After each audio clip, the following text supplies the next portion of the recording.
Salut à tous les amis, Néo Anderson pour Endgames.com, j'espère que vous allez bien. Moi, comme vous le savez, quand on parle de jeux vidéo, ça va toujours excellemment bien. Et aujourd'hui, je vais vous parler d'un film d'horreur que j'ai vu tout récemment, à savoir Les Cartes du Mal, tarot en VO. Alors, Les Cartes du Mal, c'est tout simplement le premier film de Anna Hallberg, conjointement avec Spencer Cohen. Et là, si vous connaissez un petit peu, vous savez que Spencer Cohen, c'est le producteur mais aussi le scénariste de l'un des pires films catastrophes de tous les temps, j'ai nommé Moonfall. Donc déjà, on a peur. Honnêtement, on commence à flipper un petit peu. Donc voilà, j'y suis allé hier soir, j'avais vu la bande-annonce, ça avait l'air sympathique. C'est tiré, mais de très très loin, d'un roman qui s'appelle, et je trouve que le jeu de mots est assez rigolo, Horrorscope. Donc ça vient d'horoscope et horreur, vous l'aurez compris. Le bouquin a été écrit par Nicholas Adam. Et de base, l'histoire, eh bien, c'est un serial killer zodiacal. Il tue sur base des signes du zodiaque. Vous comprenez un petit peu le concept. Là, c'est pas du tout ça. En gros, vous virez le serial killer et vous prenez des fantômes, des monstres, voilà, qui vont apparaître. On a donc un groupe d'ados américains qui décident de fêter l'anniversaire d'une copine. Ils louent un chalet super glauque, super creepy, en Airbnb, bien entendu, et ils vont découvrir un jeu de cartes dans le sous-sol. Bien sûr, qu'est-ce qu'ils vont faire ? Ils vont se tirer les cartes, et comme de juste, dans le groupe, il y en a une qui est experte en astrologie et en tarot. Il faut savoir que si on mixe les deux, ça donne un instrument de divination très puissant, du moins dans le film. On retrouve donc dans le rôle principal Harriet Slater.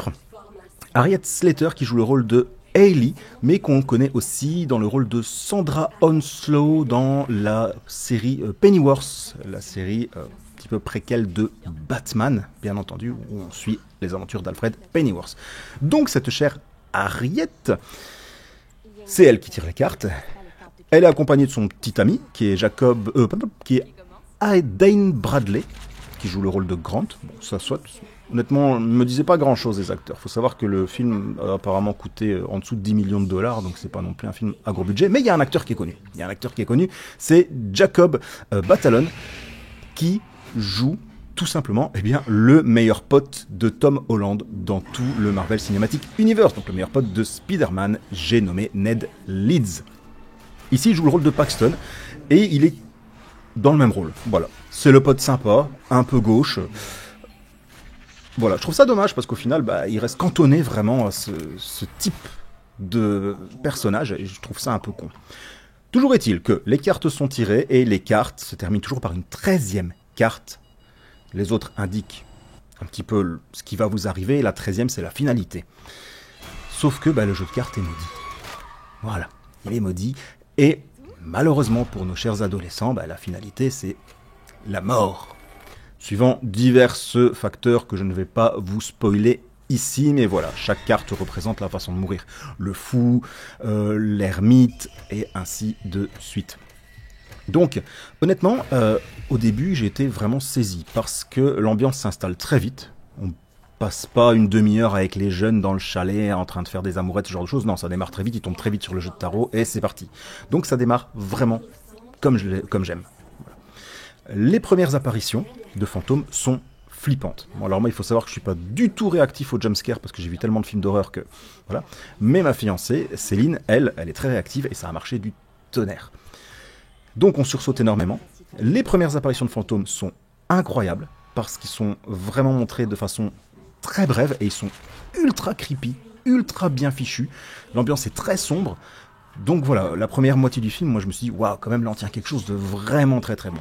Le souci, c'est la seconde moitié. La seconde moitié, le réalisateur, au final, se retrouve avec une espèce de destination finale, puisque chacun sait plus ou moins qui va mourir, chacun imagine qu'il va mourir.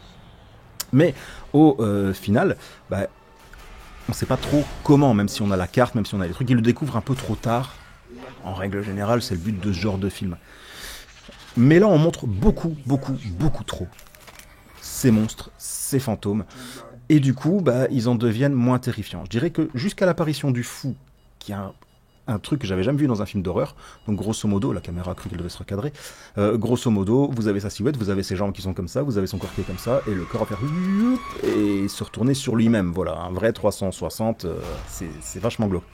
Et à partir de ce moment-là, bah là tout d'un coup, c'est mort. C'est mort parce que les fantômes sont beaucoup moins impressionnants, on les voit trop. Certains sont clairement pas flippants du tout, hein. Le magicien, bon, excusez du peu, ça part un peu dans un délire. Et puis on s'attend toujours au twist final. Dans tous les films d'horreur, il y a un twist. Vous savez ce que c'est, en règle générale, voilà, la personne qui pensait avoir vaincu une malédiction ne l'a pas vraiment vaincu, ou on se rend compte que la dernière divination qui devait avoir lieu n'a pas eu lieu, puis finalement elle a lieu. Ne vous inquiétez pas pour les changements d'intensité lumineuse, c'est le soleil qui passe devant. C'est tout à fait normal. Et au final, on se retrouve ici sans twist. On l'attend, on se dit ouais, c'est bon, ça finit pas comme ça. Il y a quelque chose en plus, comme dans tous les films d'horreur. Non, à part une vaste blague. Mais c'est tout.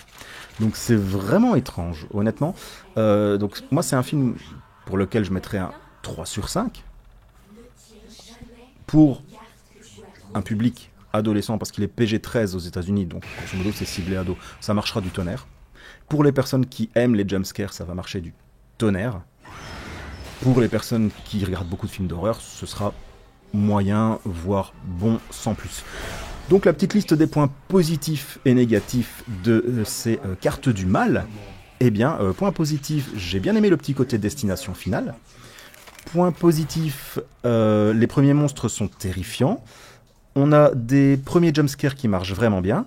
Une histoire intéressante, une bande-son flippante, et puis Harriet Slater qui est vraiment une très bonne actrice. Je trouve qu'elle joue vraiment bien. Voilà, elle m'a rappelé Emma Stone dans son tout dernier film, Étrange créature, ou voilà. Je trouve qu'elle a un petit air d'Emma Stone qui est pas déplaisant. Point négatif, Jacob Batalon, lui, il devient une caricature de son rôle de Ned Leeds au final, donc s'il reste cantonné à ce rôle-là, il va flinguer sa carrière. Je trouve ça con. On a une seconde moitié qui montre bien trop les monstres et qui en devient bien trop peu flippante. Voilà. Il y a finalement, pour moi, trop de jumpscares. Donc ça tue un peu le jumpscare en règle générale. Pour ceux qui ne sauraient pas, le jumpscare, c'est le fait de sursauter face à un événement.